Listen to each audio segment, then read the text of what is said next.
শুভ সন্ধ্যা বন্ধুরা, সবাই কেমন আছো? আশা করি সবাই খুব ভালো আছো, সুস্থ আছো।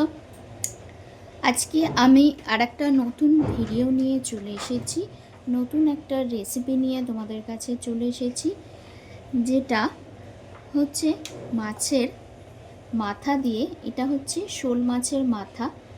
শোল মাছের মাথাটা আমি কিন্তু নুন হলুদ দিয়ে একটু কড়া করে ভেজে রেখেছি।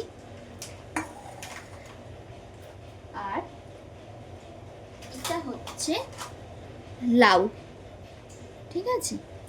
শোল মাছের মাথা দিয়ে লাউ শুক্তো ঘন্ট। আজকে আমার রেসিপি হলো মাছের মাথা দিয়ে লাউ শুক্তো ঘন্ট। তো চলো আমি আস্তে আস্তে তোমাদের উপকরণগুলো সব একে একে আমি বলে দিচ্ছি। এর জন্য ফোড়নের জন্য লাগছে তেজপাতা আর রাঁধুনি। এটা হচ্ছে রাঁধুনি আর তেজপাতা, এটা দিয়ে আমি ফোড়ন দেব। আমি তেল বসিয়ে দিয়েছি, গরমও হয়ে গেছে। তো একে একে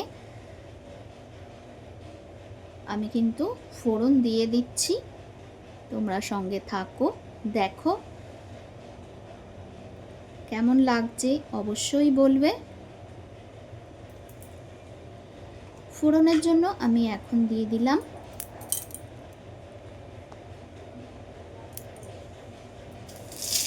রাঁধুনি, আর এটা হলো তেজপাতা।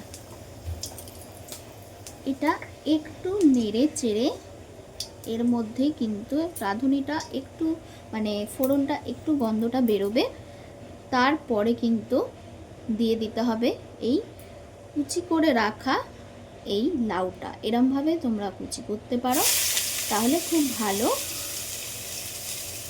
মজে যাবে। তোমরা যে যেরকমভাবে করো সেরকমভাবে করতে পারো।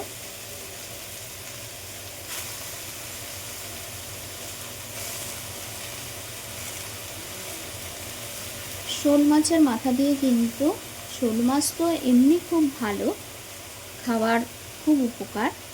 তো শোল মাছের মাথাটা দিয়ে কিন্তু এরকম লাউ দিয়ে শুক্তো ঘন্ট করা যায়। এটা নেড়ে চেড়ে এটা একটু ঢাকা দিয়ে রেখে দেবো কিছুক্ষণের জন্য।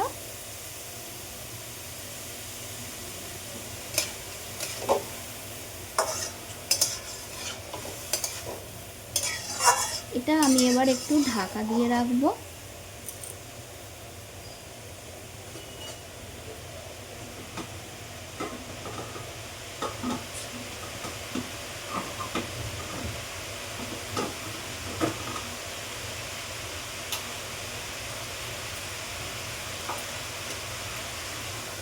এটা আমি এবার একটু ঢাকা দিয়ে রাখলাম। কিছুক্ষণ পর তোমাদের কাছে আবার আসছি। দেখো এটা কিন্তু কতটা মজে একটুখানি হয়ে গেছে, লাউটা থেকে জল বেরোতেও আরম্ভ করেছে। এবারে এর মধ্যে দিতে হবে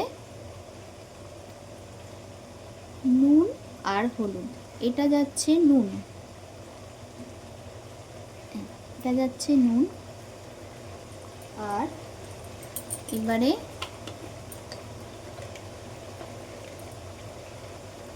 এটা যাচ্ছে হলুদ।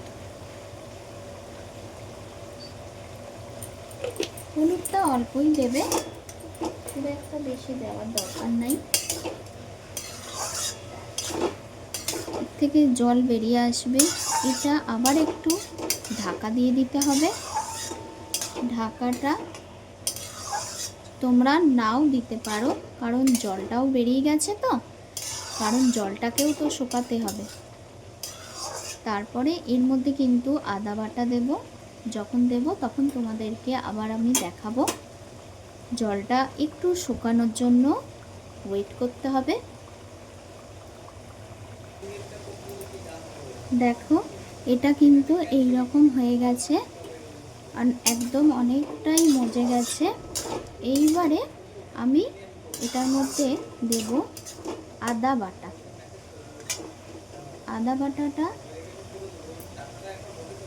আদা বাটাটা কিন্তু আমি দিচ্ছি, দেখো এইরকম আদা বাটা এর মধ্যে দিয়ে দিলাম। আদা বাটাটা দিয়ে একটু নেড়ে চেড়ে একটুখানি নাড়তে হবে। আদা বাটার গন্ধটা একটুখানি এর মধ্যে পুরো মিশে যাক, তারপরে কিন্তু জলটা একটু মরবে, তারপরে কিন্তু মাছের মাথাগুলো দিয়ে দিতে হবে। দেখো এটা এরকম হচ্ছে। তোমাদের আমার রান্নাগুলো কেমন লাগছে অবশ্যই কিন্তু আমাকে কমেন্ট বক্সে জানাবে। আর রান্নার কি কি উপকরণ সেটা আমি ডেসক্রিপশানে দিয়ে দেবো। আমার আগের একটা রান্নার ডেসক্রিপশানে দেওয়া হয়নি উপকরণ, তো আমি সব রান্নার উপকরণগুলো আমি ডেসক্রিপশানে দিয়ে দেবো। তোমরা কিন্তু একটু দেখে নেবে কি কি উপকরণ লাগছে। আর তোমরা কিন্তু যখন জল বেরোবে বা জলটা শুকিয়ে যাবে, আমি যেরকমভাবে বলছি তোমরা ঠিক সেরমভাবে করবে, তাহলে তোমাদের করতে অসুবিধা হবে না, আশা করি অসুবিধা হবে না। নতুন বন্ধুরা কিন্তু একদম সাবস্ক্রাইব করতে ভুলবে না, আর পাশে থাকা বেলটা কিন্তু অবশ্যই অন করে দেবে, যাতে নতুন নতুন রান্নার রেসিপি বলো বা নতুন নতুন ভিডিও বলো তোমাদের কাছে কিন্তু একদম চলে যাবে তাড়াতাড়ি। নোটিফিকেশান অন করে রাখলে একদম তাড়াতাড়ি চলে যাবে। তো জলটা শুকানোর জন্য একটু আমাদের ওয়েট করতে হবে, আবার জলটা শুকিয়ে যাক, তারপরে আমি আবার নিয়ে আসছি তোমাদের কাছে। দেখো জলটা পুরো কিন্তু শুকিয়ে গেছে, এইবারে একটু একটু জল আছে। এবারে আমি এর মধ্যে এই মাথাগুলো আমি দিয়ে দিলাম।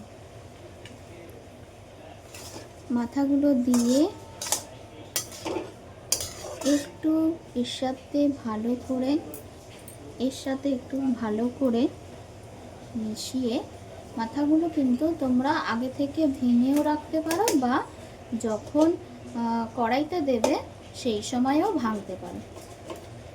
মা এটা ভেঙে দিচ্ছে, কড়াইতে দিয়ে ভেঙে দিচ্ছে, ঠিক আছে। এরমভাবে পুরো দেখো মিশিয়ে দিতে হবে। এইবারে আমি কিন্তু পুরো রান্নাটা একদম একটা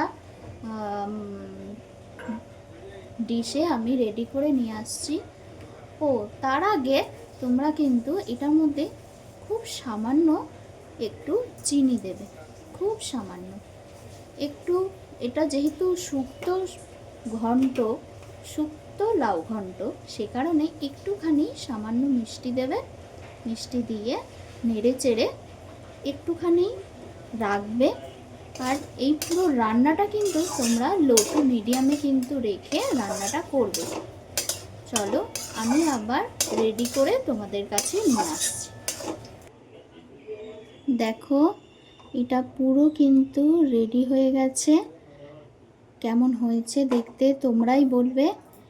তো চলো আজকের মতন আসি, নেক্সট ভিডিওর জন্য ওয়েট করো সবাই খুব ভালো থেকো, সুস্থ থেকো। তো আজকের মতন টাটা।